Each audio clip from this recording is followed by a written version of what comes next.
So good evening all of you. आज हम बात करेंगे माइक्रो प्रोसेसर से रिलेटेड कुछ टर्म्स की। Means generally number of terms हैं जो माइक्रो प्रोसेस से रिलेट करती हैं, बट उनके बारे में बहुत कम लोगों को पता होता है। सो आज हम बात करेंगे उन टर्म्स की कि वो टर्म्स होती क्या हैं, किस तरीके से वर्क करती हैं, किस तरीके से रिलेट करती हैं माइक्रो प्रोसेसर के साथ। सो स्टार्ट करते हैं। First one is try state device.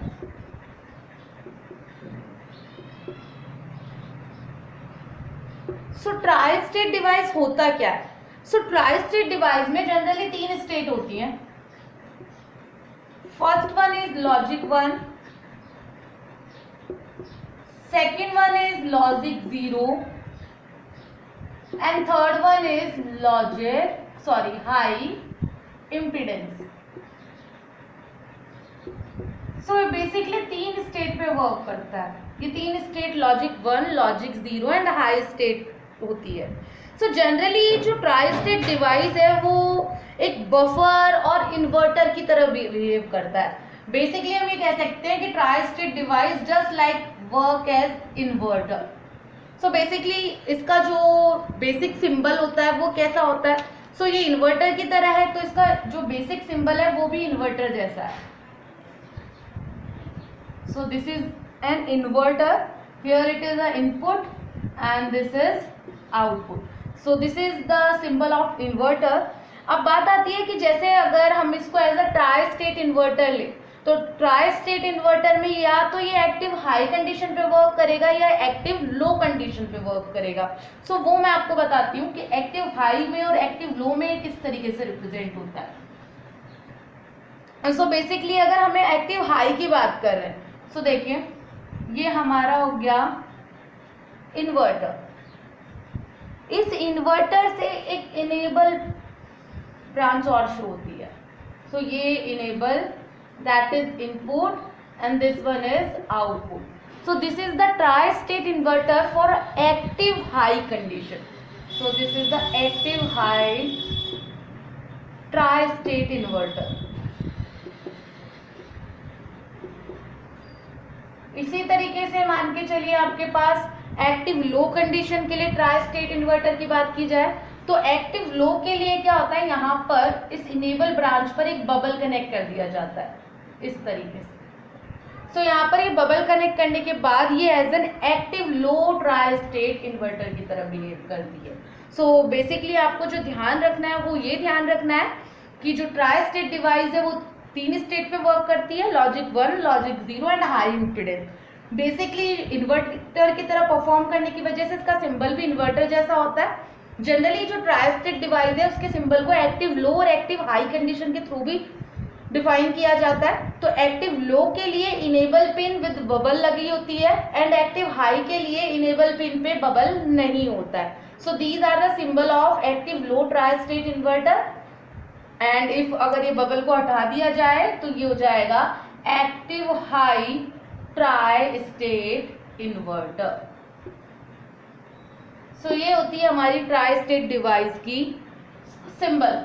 अब बात आती है कि इसकी अगर हम ट्रूथ टेबल की बात करें तो वो कैसी होगी। तो फॉर मैं एक active high tri state inverter के लिए ट्रूथ टेबल ले लेती हूँ। तो देखिए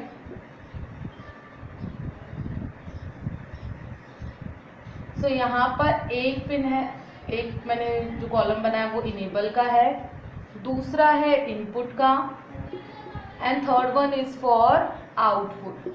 अब एक्टिव हाई की बात कर रहे हैं, एक्टिव हाई की बात कर रहे हैं मीन्स हम लोग 1 कंडीशन रखेंगे फॉर इनेबल एंड इनपुट में एक बार 1 और एक बार 0। सो बेसिकली जब एक्टिव हाई की बात करेंगे तो जनरली हमारे पास क्या होगा, इनपुट में अगर 1 है तो आउटपुट में क्या आएगा 0। सिमिलर वे में अगर इनपुट में 0 है तो आउटपुट में क्या आएगा 1। ये तो कंडीशन हो गई हमारी जब इनेबल पिन जो है वो हाई है, 1 1 है। अगर हमारे पास इनेबल पिन को 0 0 रिप्रेजेंट किया जाए और इनपुट उस टाइम पर देखे जाए 1 एंड 0, तो उस टाइम पर हमारे पास दोनों कंडीशन पे आउटपुट आएगा हाई इम्पीडेंस।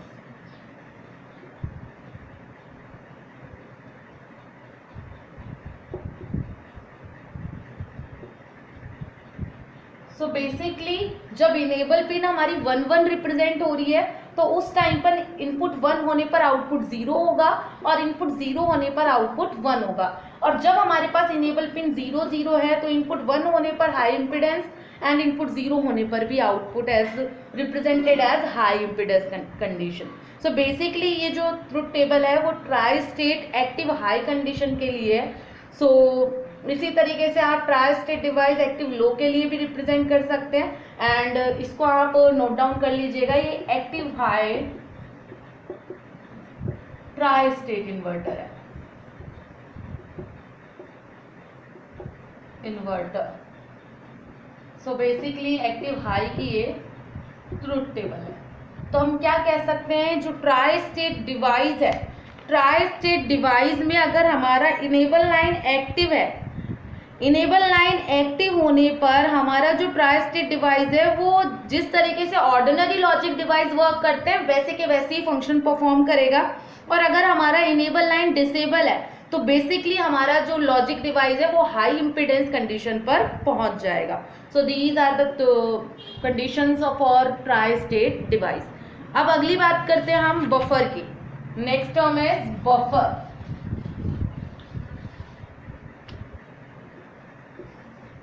बफर,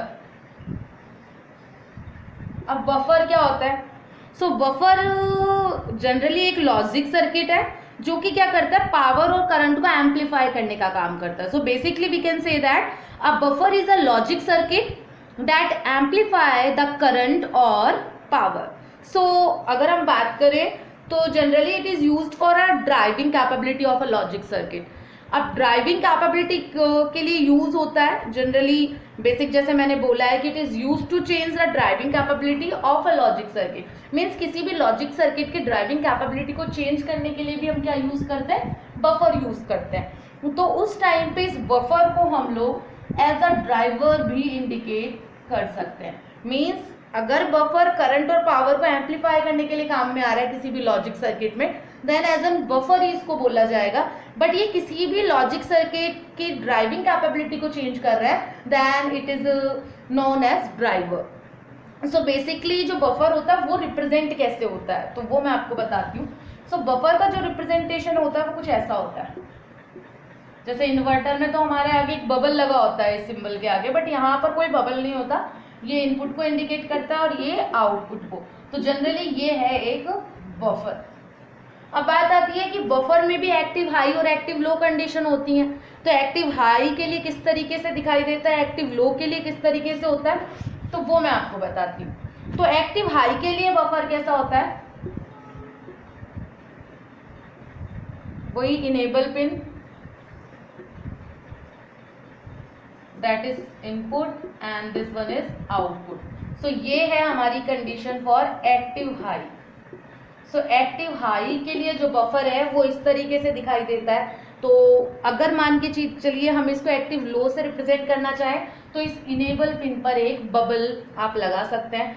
सो यहाँ पर अगर जैसे ही आपने बबल लगाया तो ये एक्टिव लो बफर की तरह बिहेव करेगा। सो फॉर एक्टिव हाई आपको ये बबल हटा देना है और एक्टिव लो के लिए बबल आपको लगाना है। तो ये होता है हमारे बफर के symbol for active low and active high. अब बात आती है इसकी ट्रुथ टेबल की।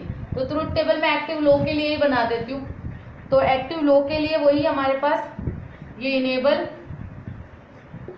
Then input and then output. तो वही मैं एक्टिव लो बफर के लिए बना रही हूँ ये ट्रुथ टेबल। Truth table.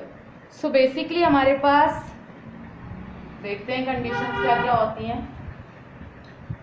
तो जब इनेबल पिन एक्टिव होगी मींस 1 होगी तो इनपुट 1 होने पर आउटपुट आएगा हाई इम्पीडेंस।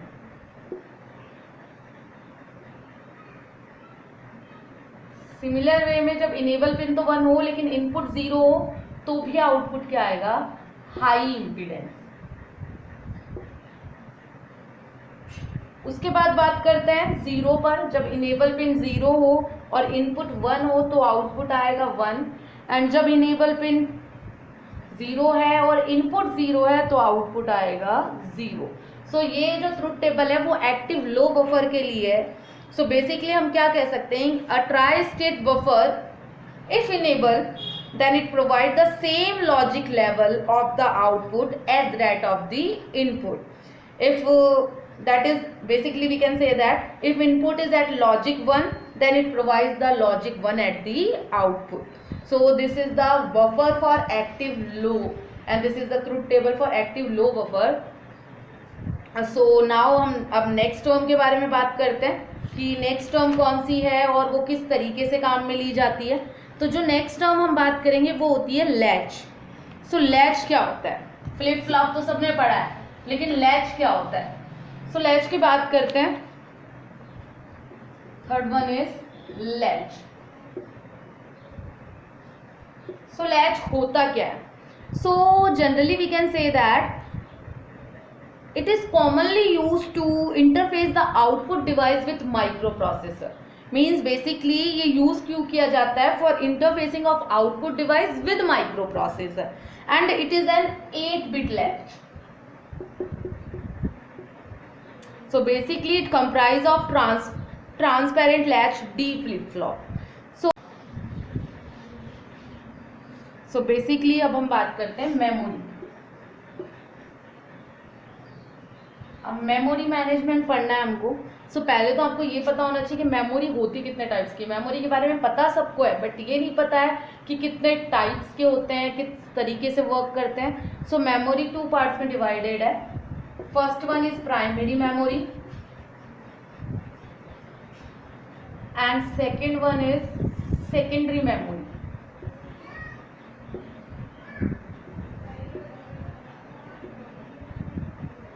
Secondary memory. अब हमें जो प्राइमरी मेमोरी है उसमें भी 2 टाइप्स होते हैं इसके, रैम और रोम, और फिर उसके भी मल्टीपल पार्ट्स होते हैं, वो मैं आपको बताती हूँ. तो जनरली जो हमारे पास मेमोरी के पार्ट्स हैं वो डिफाइन कर देती हूँ. तो प्राइमरी मेमोरी 2 टाइप्स की होती है, RAM and ROM. RAM for random access memory and ROM for read only memory. RAM divided into 2 parts, that is DRAM and SRAM. DRAM for dynamic RAM and SRAM for static RAM. Similar way में जो रोम है वो भी divided होता है हमारे 4 parts में. First one is M ROM, second one is P ROM, third one is EP ROM and fourth one is EEP ROM. तो ये होता है हमारे रोम के पार्ट्स. इसी तरीके से जो सेकेंडरी मेमोरी है वो भी 2 पार्ट्स में डिवाइडेड है. First one is magnetic memory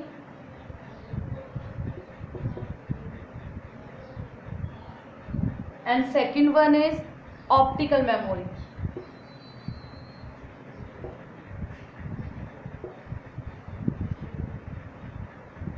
उसके बाद बात आती है मैग्नेटिक मेमोरी जो होती है वो एक सिंगल पार्ट में डिवाइड है जो कि है फ्लॉपी डिस्क. एंड जो ऑप्टिकल मेमोरी है वो 2 पार्ट्स में डिवाइडेड है, CD and DVD.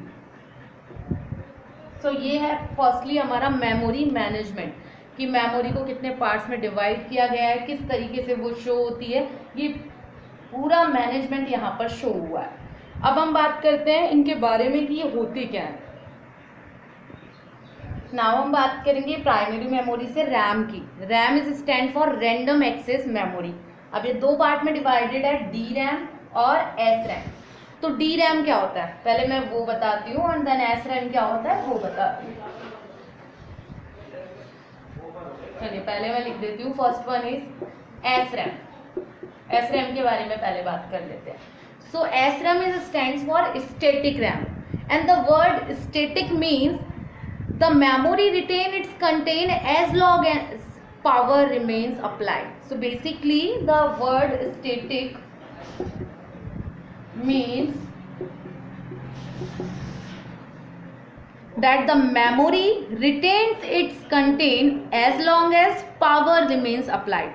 So however data is lost when the power gets down due to volatile nature. So basically the static RAM is used as a cache memory and needs to be very fast and small. So this is the static RAM, SRAM. Then आता है dynamic RAM, DRAM. So dynamic RAM is stands for basically DRAM stands for dynamic RAM, and basically unlike SRAM must be continually replaced in order for it to maintain the data. So basically जो RAM और DRAM और SRAM है उनमें multiple differences हैं, मैं उनके बारे में आपसे बात करती हूँ. सो देखते हैं, उनसे आपको समझ में भी आएगा. सो फर्स्ट ये SRAM एंड दूसरा मैंने यहाँ लिख दिया DRAM. सो फर्स्ट वन जो SRAM है, in this the information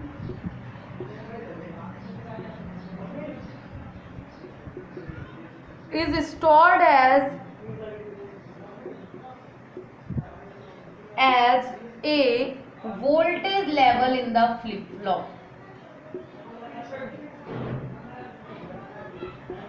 Similar way in DRAM the information is stored as in a capacitor जिसमें चार्ज कैपेसिटर 1 होता है, discharge capacitor 0.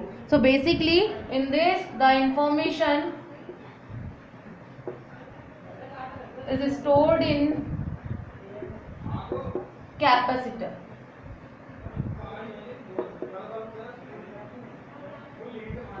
So basically SRAM में जो इंफॉर्मेशन है वो फ्लिप फ्लॉप में स्टोर्ड होती है, एंड डायनामिक रैम में the information is stored in capacitor.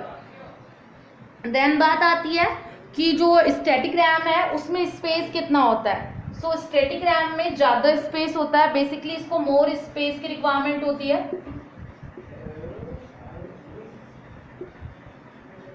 And जो ये DRAM है इसको लेस स्पेस रिक्वायर्ड होता है.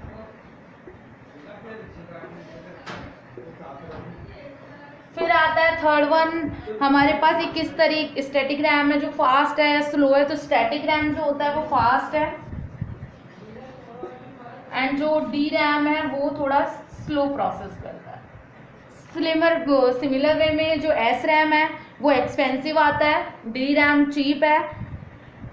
स्टैटिक रैम कैचे मेमोरी के थ्रू जैसे वर्क करती है, and basically we can say that it is used in cache memory, and DRAM is a system RAM.